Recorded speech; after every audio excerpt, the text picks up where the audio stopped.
So now our button is on the left side of the screen, but it's not set like exactly perfect, right? So in order to get it exactly perfect, what we would need to do is create a couple of variables. And I'm going to go ahead and make these variables global because they should be seen in all of our function definitions. So let's call it screen width, and actually, what we want to do is call this a screen width, like that. And what is this when I make a variable all caps? It's what we call a global constant variable. So it's global because it's created outside of the function definition, and it's constant, and that's what the all caps stands for. What that means is that the value that's stored inside of the variable will not change over the course of your program. Okay, so we're going to do all caps screen width, and we're also going to do an all caps screen height. Now, what do we set our screen width and screen height to? Right? Well, I'm not sure, but I believe it was 360 on the x-axis, and then it was 320 on the y-axis, and we could check that by running our click screen program. And so let me run that, and let's just start clicking on the right side of the screen and see what appears. Oh, that's not what I want. Oh no. Okay, so I went ahead and changed that to a black and white program, right? But before it used to print out the x and y. Oh, maybe I could just go ahead and change it. So let me come here and do print x comma y and run it. Okay, so I can't do the x comma y. Let me do a concatenating operator with the comma. And I need to str the x because he's an integer. And I'm going to str the y because he's also an integer. And then I'll run it. Okay, it doesn't like the count, so I'm going to get rid of him. I'm going to run it again. Okay, so I click on the right side of the screen. Yep, so negative 360, positive 360, and then over here it's negative 330. Okay, so let's go back to our click button, and this is going to be 360 is the width, and 330 is going to be the height. All right, so now that we have our constant variables for the screen width and screen height, I'm going to go ahead and delete this here. Okay, now in our main function, we also want to create a couple of variables, and these are going to be local variables, right, because there's no reason for them to be global. And what these variables are going to be are the width and height of the rectangle. So I'm going to say rect width is equal to 180, and rect height is equal to 60. Okay, and then I'm going to use these variables here and here. Okay. Okay, and so now you might be asking yourself, okay, well, that seems kind of pointless, right? Because the program does the same thing that it did before. It does this, right? And it's still not centered on the screen. So how was creating these global constant variables and these two variables here helpful for us when we want to center the rectangle on the screen? Well, the way that we're going to use them is right here for the x position. All right. Now, the way that this works is, let me go ahead and get a sketch pad.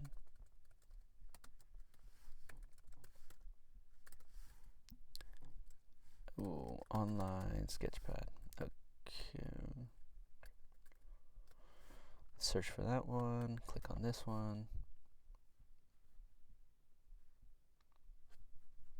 All right, let me make a new one here. Okay, so if this is our screen and the center on the x is 0, and this here is negative 360, the left side of the screen, right? What we want to do is we want the rectangle to be centered on this left side of the screen, right? We want it to look like that, with the same amount of space here and the same amount of space on the right side. So the same number of pixels on the left side as on the right side. So how can we do that? Well, what we can do is we can start by drawing our rectangle with the top left corner on the center of the left side. And what is the center of the left side? Well, you might be like, oh, I'm not sure what that number is. But we have it. It's right here. Right? It's negative 360 divided by 2.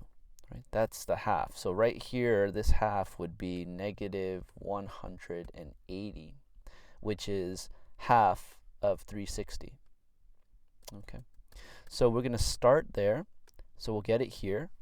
And now to get it centered, we need to move it that way. So we're going to start with, if we say negative 360 divided by 2, right, for our x position.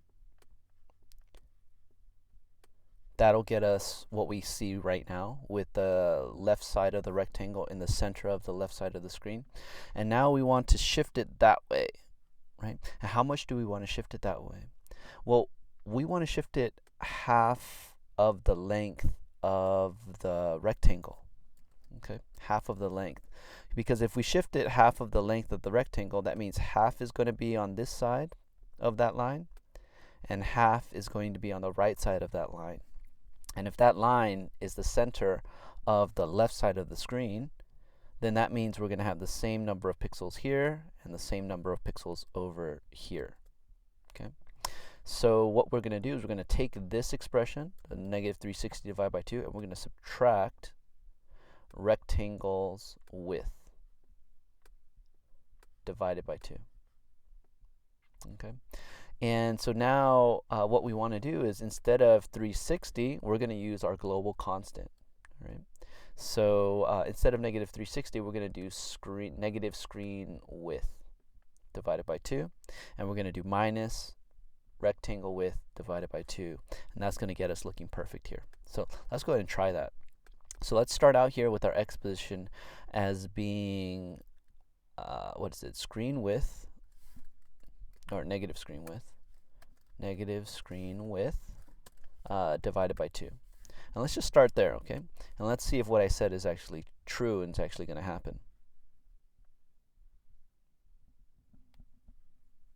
I'm not sure if that's true. Let me change the rectangle width to make it larger to see if it actually is doing what I said it's going to do, which is place the left side of the rectangle in the center of the left side of the screen.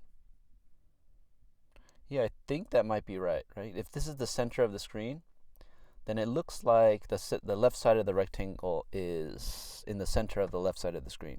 Okay, so now in order to get it looking perfect, we need to take this and subtract half of the width of the rectangle. So we're going to do rect underscore width divided by 2. And let's run that, and hopefully it'll be perfect. Okay, so if this is the center of the screen, then now our rectangle is perfect on the x-axis. Okay, so for the challenge exercise, what I want you to do is to also center the rectangle on the y-axis. And how would we do that? Well, if we go back to our sketchpad, what you can do is the same strategy as what we did for centering it on the x-axis. Okay, first we can start, well, this here, the height is negative 330, and negative 330 is stored in screen height. Whoa, screen height is equal to negative 330. So what we can do is we can start at the center of the screen. Right? And where is the center of the screen? It's at 0. Right? So we'll start at 0, and if we do that, then I believe the way our rectangle function works is it draws this way, this way, this way, and that way. Right? And now you think, okay, well, where do I need to push this rectangle? Do I need to push him up, or do I need to push him down? Right? And yeah, we need to push this rectangle down. And how much do we need to push him down? Well, what we want to do is we want it to look like this. with half of the rectangle above the 0 line and half of the rectangle below the 0 line. So how much would we need to push it down? It would be half of the rectangle's height. Right? And so how do we push it down? Do we add or do we subtract? Well, if we added to the y position, would we go up or would we go down? Right? Well, since 0 is the center of the screen, and let me erase this, and positive 330 is the top of the screen, negative 330 is the bottom of the screen. Right?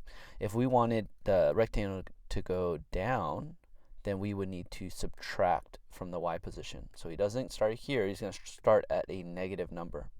Right?